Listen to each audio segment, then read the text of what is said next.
Hello everyone, I welcome you again. So today we have Rosie Dhal with us. She is a PhD scholar currently from Maharshi Dayanand University. So welcome Rosie. Thank you. सबसे पहले हम लोग आपके बारे में जानना चाहेंगे about your academic background. कुछ बताना चाहेंगी? Yeah, sure. Firstly, after 12th, I have done 12th from Commerce, and after that, I have done my BBA from Government College in Haryana, and after that, I have done MBA from Maharshi Dayanand University itself, and now I'm pursuing PhD in Management, and my specialization is HR from Maharshi Dayanand University. Okay. So as I know, you are towards the completion of your PhD, right? Yeah, right. तो कुछ बताना चाहेंगे महर्षि दयानंद में selection procedure क्या होता है? Let's say कोई aspirant है, एडमिशन लेने का they are thinking, so what is the procedure to get admitted there? Okay, so firstly, the eligibility criteria is like you have to clear the NET, or and after that there will be an entrance, और उसके बाद वहाँ पर interview होगा. Interview is of 10 marks, and जो भी total उसको मिलाकर जो 100% में से like 40% they will consider about the entrance, and after that उसके बाद वो इंटरव्यू का कंसीडर करते हैं, और जो टोटल मिला के स्कोर होता है उसके बेसिस पे मेरिट लिस्ट रेडी होती है, एंड उसके बेसिस पे category wise admit you. Okay ठीक है. तो क्या क्या क्राइटेरिया होता है? Let's say somebody has taken admission, so towards the completion of PhD degree, university wise क्या क्या क्राइटेरिया होता है कंप्लीट करने के लिए? Firstly, there will be coursework of 6 months, and you have to clear 3 papers there, and after that you will go registered into PhD in Maharshi Dayanand University. If you clear all the 3 papers, they will be related to research methodology and quant, and one is like you have to prepare the literature review of your topic. And after that you will have to prepare a research proposal, and then you can register into the PhD. मैंने सुना है most of the scholars जो होते हैं वो quantitative research ज्यादा prefer करते हैं, क्वालिटेटिव थोड़ा कम करते हैं. ऐसा कुछ स्पेशल रीजन है या क्या? What do you think? Quantitative research में क्या होता है कि आपने क्वेश्चनएयर प्रिपेयर किया, और उसके बाद आपने क्वेश्चनएयर प्रिपेयर किया, आपने सेंड किया अपने रिस्पोंडेंट्स को, सर्वे हुआ, आपके पास उसके रिजल्ट्स मतलब उसके आंसर्स आ गए, ठीक है. आपको उस पर टूल लगाना है, एंड जो रिजल्ट्स है उनको आपको लिखना है. वो बिल्कुल एक तरीके से एक प्रोसेस है, ठीक है. वो क्वांटिटेटिव रिसर्च है.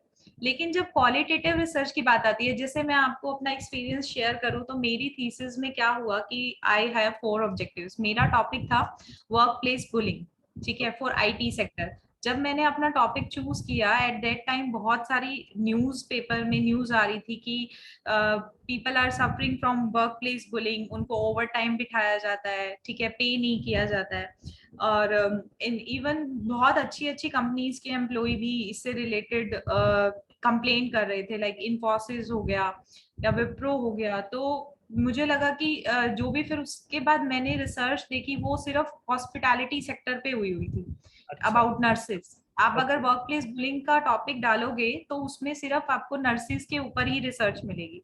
I am the first one who is doing on IT sector.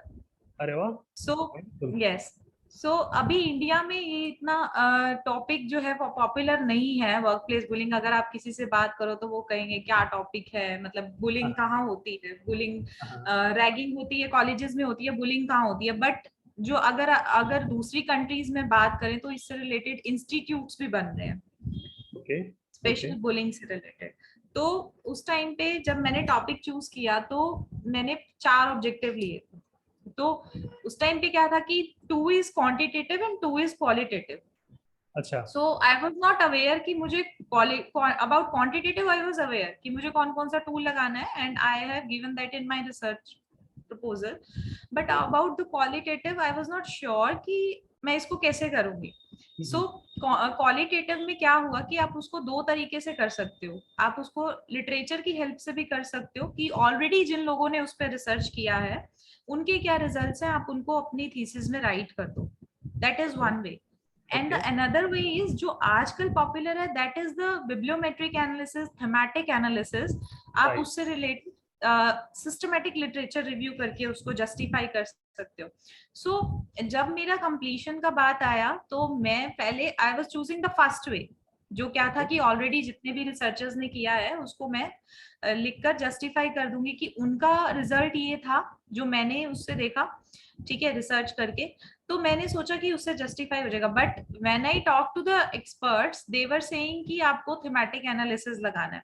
सो मैंने एक नया क्वेश्चनियर प्रिपेयर किया फॉर द क्वालिटेटिव एनालिसिस, ठीक है, और फिर उसके बाद मैंने एक NVivo करके टूल आता है, उसकी हेल्प से मैंने क्वालिटेटिव एनालिसिस किया। सो क्वालिटेटिव एनालिसिस में डिफिकल्टी यही है कि आपके पास टूल्स अवेलेबल नहीं होते, टूल्स बहुत कॉस्टली होते हैं और हम रिसर्च स्कॉलर्स इतना बेयर नहीं कर पाते। सो ये जो है मेन डिफरेंस है, और इसीलिए लोग क्वांटिटेटिव की तरफ ज्यादा जाते हैं। बट मेरी थीसिस अगर आप अभी थोड़े टाइम में आई विल सबमिट एंड उसके बाद ये अवेलेबल होगी इजीली शोध गंगा पे, गूगल पे। सो आप उसमें देख सकते हो कि मैं दोनों चीजों में फंसी हुई थी, मेरे पास क्वालिटेटिव भी था और क्वांटिटेटिव भी था। It's a kind of mix method आपने अप्रोच लिया हुआ है। या राइट राइट। Okay okay. कुछ पेपर पब्लिशिंग के बारे में बताना चाहेंगी कि जर्नल कैसे आइडेंटिफाई करते हैं, पेपर राइटिंग के समय क्या ध्यान रखा जाता है so that it becomes acceptable? Paper writing के समय सबसे पहले तो आपको ये ध्यान रखना है कि जो आप जिस टॉपिक पे पेपर राइट कर रहे हो वो न्यू होना चाहिए, मतलब समथिंग आप कुछ ऐड ऑन करो जो लिटरेचर है ऑलरेडी। क्योंकि जर्नल अगर आप किसी भी जर्नल में सबमिट कर रहे हो तो वो ये देखेगा कि आप उनके जर्नल में क्या ऐड कर रहे हो, लोग आपके पेपर को क्यों पढ़ेंगे, ठीक है। अगर मैं 3-4 पेपर पहले वाले उठाकर, जनरली रिसर्च स्कॉलर क्या करते हैं कि 3-4 पेपर पहले वाले उठाकर उनको ही रेप्लिकेट करने की कोशिश करते हैं। लाइक किसी ने अगर ऑस्ट्रेलिया में कोई रिसर्च किया है तो मैं उसी रिसर्च को इंडिया के लोगों के ऊपर कर दूंगी, ठीक है। तो मेरा उसमें कंट्रीब्यूशन क्या है कि मैंने जस्ट रिस्पोंडेंट्स चेंज कर दिए।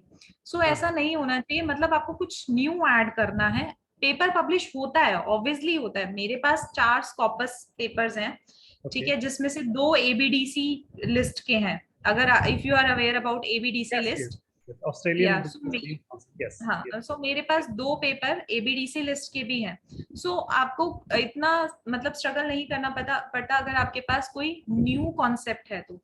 मैंने जो पेपर राइट किया था वो कोरोना के टाइम राइट किया था, okay.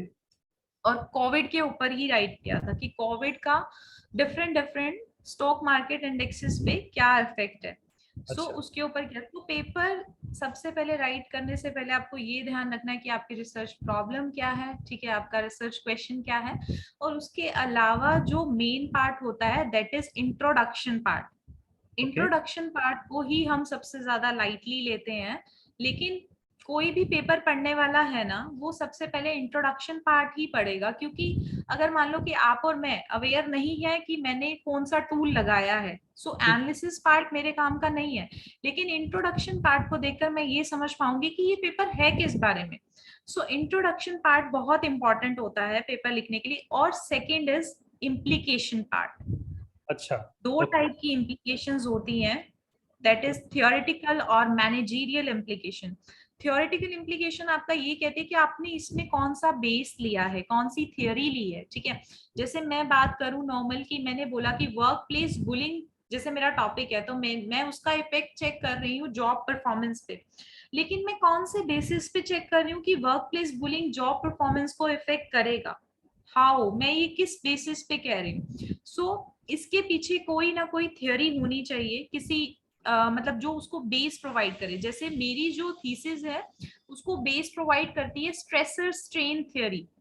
If you are aware about stressor strain theory, it is saying कि stressor is like workplace bullying is creating stress, so it is stressor, and after that मेरा मन करता है कि मैं अपनी जॉब छोड़ दूं या फिर मेरी जॉब पे इफेक्ट हो रहा है, that is the strain, right. So theoretical implication ये कहता है कि आपके पास बेस क्या है, ठीक है, आप थ्योरी कि कौन सी थ्योरी के बेस पे आप अपना जस्टिफिकेशन कर रहे हो कि आपने ये रिलेशनशिप क्यों चेक किया है।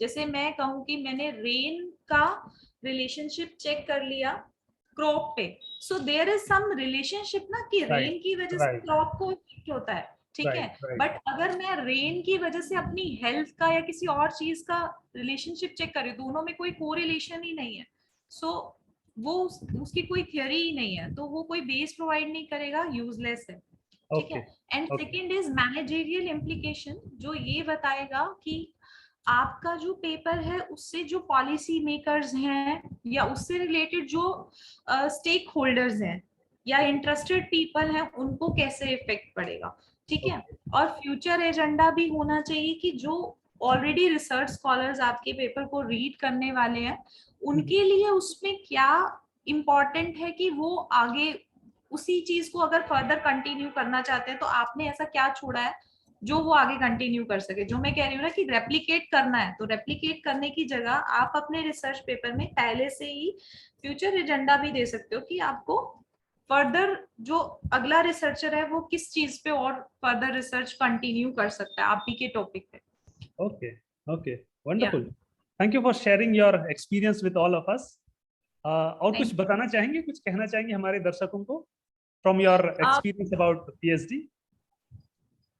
मैं सिंपल यही कहना चाहूंगी कि अगर डिटर्मिनेशन है तो it will easy for you to submit your PhD, क्योंकि एक टाइम ऐसा आता है जब आपको ऐसा लगता है कि यार मैंने क्यों लिया इसमें एडमिशन, क्योंकि ऐसा हो जाता है कि आपकी एज भी हो रही है, ठीक है, आपके साथ के फ्रेंड्स जॉब लग जाते हैं, ठीक है, सब लोग अच्छा कर रहे हैं, लेकिन अगर आप डिटरमिन्ड रहते हो उस चीज को लेकर कि हाँ ठीक है मुझे ये कंप्लीट करना है तो वो हो जाएगा, ठीक है। और एक मेन चीज एक रिसर्चर के लिए क्या है कि उसको कंटिन्यू रिसर्च करते रहना है, ठीक है। अगर आप मान लो कि 15 डेज भी आप उसको छोड़ देते हो तो आपको you will have to start from zero.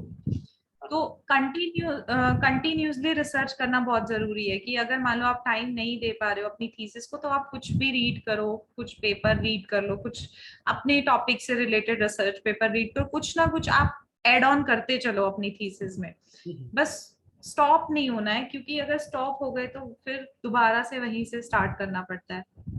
Okay, I think सभी ये रिसर्चर्स ये बात जानते हैं already. okay, okay. Thank you so much. Thank you for sharing your experience and learning with us. Thank you, Rosie. Thank you so much. Thank you.